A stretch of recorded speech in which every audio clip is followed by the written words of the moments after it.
Either. I get a little bit worried if I look at the Wall Street activity. It seems to be moving into this whole Facebook, YouTube type of vanity explosion, where people are on Wall Street and are being seen, and they really don't know what they're doing there. So let me tell you what I think, what I think should be done. And there's two things that need to be done. There needs to be a federal bank, either that or a state bank, which is publicly owned, 100% publicly owned. And that should be the only bank, or every state should have one of them. Should be no competitive banking system at all. You can see why it's not desirable, because banks are consolidating. But also the principle of what a bank does is very simple. You should basically eliminate all the speculative activity, or ignore it. It should be outside real people's productive lives, because 99% of the people are not speculators. So let's forget about that. Let's simply ignore that. All money coming from speculators is suspect. All these, you know, if you are a trader in gold and silver in New York on the COMEX, get your gold and silver and get into the real world. But don't give any paper or that kind of stuff to anybody. This is a very simplistic principle, but it has a purpose, has a function. Because there's so much, let's say, dark pool trading, speculative agreements between banks, and it's just like a maze that you don't want to move into. You know, I saw somebody talk about the banking system, and it's just like, yes, okay, so now you explain that you know your way in the maze. So you know that the Federal Reserve does this wrong, blah blah blah blah. But you have to get out of the maze. So you should not be in the maze. The same goes with social issues. Sometimes, you know, if you have a kind of a long-standing social conflict or something like that, or in your family or something like that, you can keep churning and moving around in it and trying to find the exit. You can simply also forget about it, move on, do something else. So that's number one. Get a state bank, get a federal bank, get it publicly owned, make it the only source of money in the country. Of course, Bernanke is completely, you know, woo, bye-bye. But of course there's another issue, and that is what you do with that money, which is you distribute energy with money. That's what you do normally under the current system. So you also have to nationalize every energy producer, except I guess small ones in the ownership of private hands. But every energy producer that has, let's say, $1 million installations, all those energy producers have to be nationalized. That's number two. Because, and why, there's a very clear reason for that, is that because then you can calculate and know exactly how much energy supply you have, effectively. So you have to look per region, see how much power can be delivered there, how much power can be generated there. And then you know how much money you can emit, because the money you emit is going to be spent ultimately, most of it, on energy. It's going to be fossil fuels, it's going to be electricity, gas, that stuff, burning oil, all that stuff. You immediately see that you can create more value if you generate more energy in your society. Then you basically give a reason for the emission of money if you have more energy, because that money has to can then be distributed to producers that actually can buy energy with that money. Once the money ends up with the energy producers, then a part of it goes into the payments of the people that work at the energy producers. You try to minimize that. And that's robo-economics here. You try to minimize the number of people that do those type of essential jobs, and the rest you have to forget about it. Usually that disappears into the financial system and is used as a weapon to do all kinds of financial stuff. But that makes no sense. Nonsense. Shouldn't happen. So then you have a problem, because you need more energy in the US than you make in the US, and you know that immediately. So you have to produce something in return for what you're getting, or you have to dominate oil sources, and the army is doing that at the moment. So there's deals with Bandar and all these people. But the position of these oil people is simply this, that they are stuck with a huge pile of stinking oil, and they don't know where to go with it, who is going to do anything useful with it. They like to be rich, so what they do is they give it to people that use it productively. Come back with stuff that is fun, or with a lifestyle that is fun, that they can enjoy, from which they can cherry pick whatever they want, because they are giving it away. they're giving it away for dollars, but those dollars, you know, what are you going to do with it? It's useless. I just saw a movie where a guy had a party and he was throwing around money because he was a Saudi sheikh, Saudi prince. What the fuck use is that? If you have a Maserati, you have a Ferrari, you have a speedboat, you have concubines, you have everything, you're done. You don't need more than, let's say, 10 million to achieve all that. Or maybe 100 million, that's still peanuts. So it has to be actually a nice environment that you cooperate with each other and recognize each other's needs.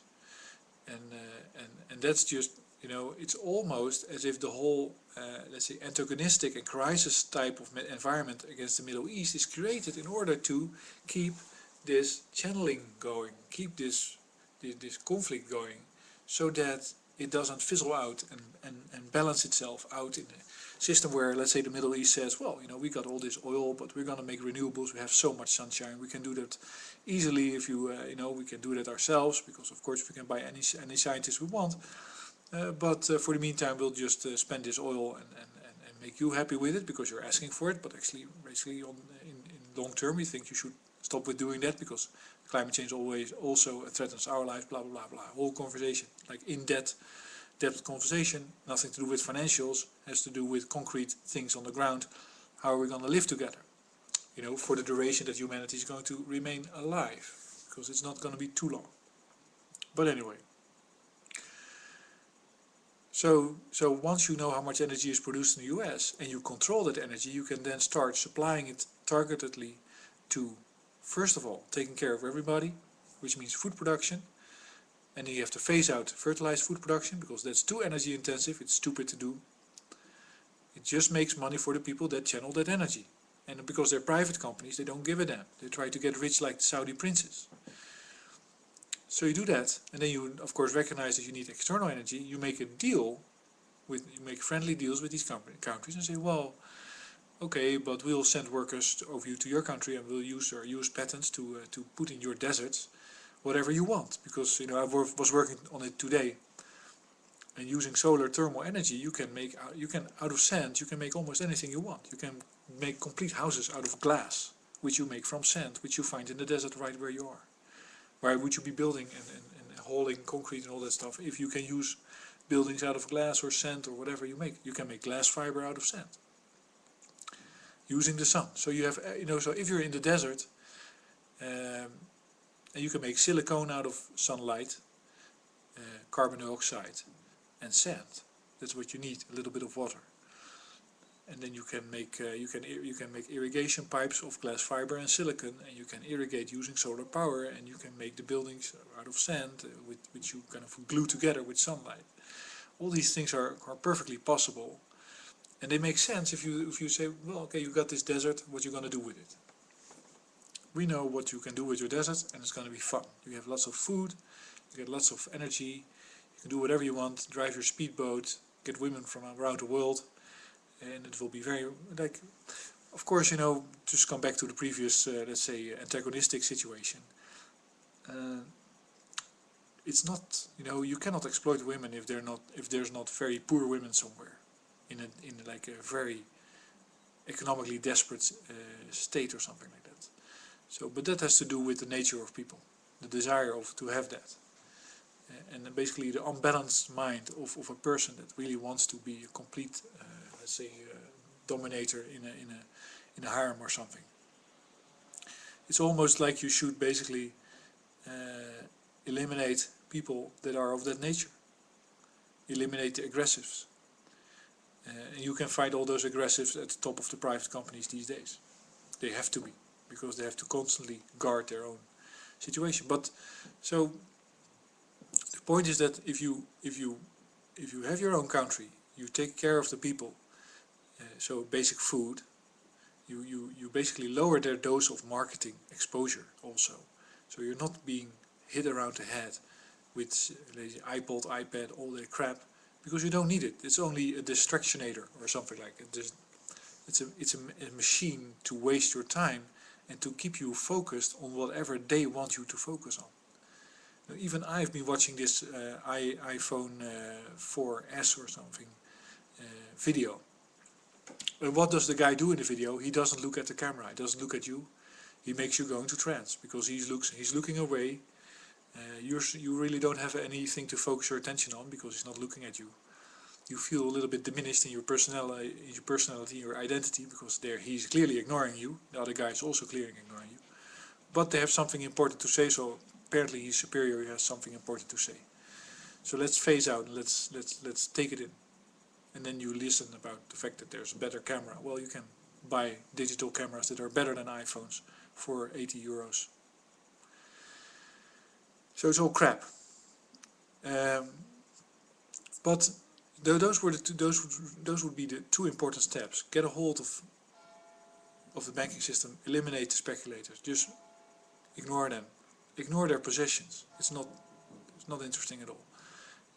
And get a hold of the energy production in your country, and then allocate that energy in the most social way. That doesn't mean that you have to serve everybody, but you have to give everybody what they need in order to remain mentally stable, hygienic, healthy. And then you give the energy, the rest of what you have to this spirit, you give that to producers of goods that are of increasing importance. And of course I would put PlayStations at the end of the line of the list, lowest importance, and but bicycles maybe very important, maybe renewable energy generation installations, very important, some kinds of mining, some kinds of recycling. Not all science is necessary, not all science is helpful, and then of course because of because you allow the whole financial system to collapse, you have all these people with patents, for instance, that they're exploiting right now, that no longer can exploit them.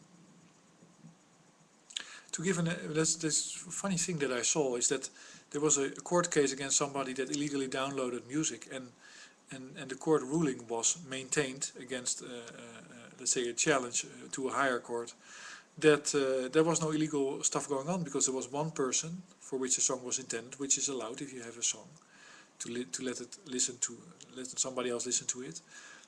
It was downloaded, it was not reproduced, which is something that's copyrighted. So if I sing a song of I don't know, The Doors, then apparently I have to pay royalties, because the song is a well-known song, and I have to pay royalties.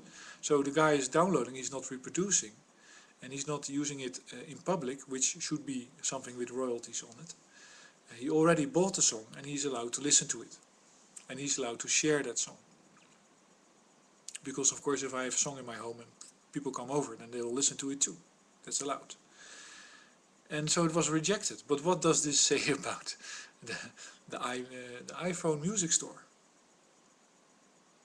It means that they're charging you for the download. Well, that's a very high charge then for the download.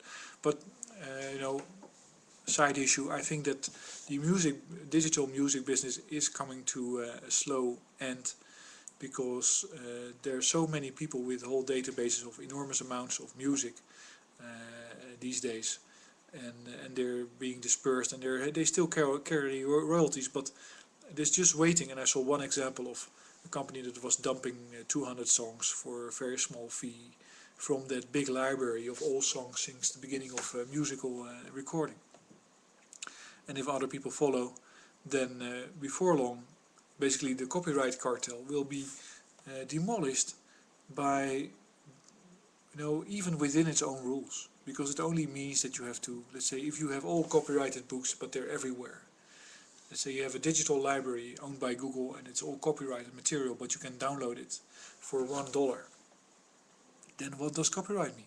Nothing anymore. Anyway, way too long video, but I hope people on Wall Street that are protesting understand that they have to make people focus on something. They have the spotlight, and they have to explain what it is that they need. And my opinion is it banking in the public hands, energy owned by the public, and then a different mentality towards dealing with foreign imports and foreign imports of energy and stuff like that. Thanks for listening.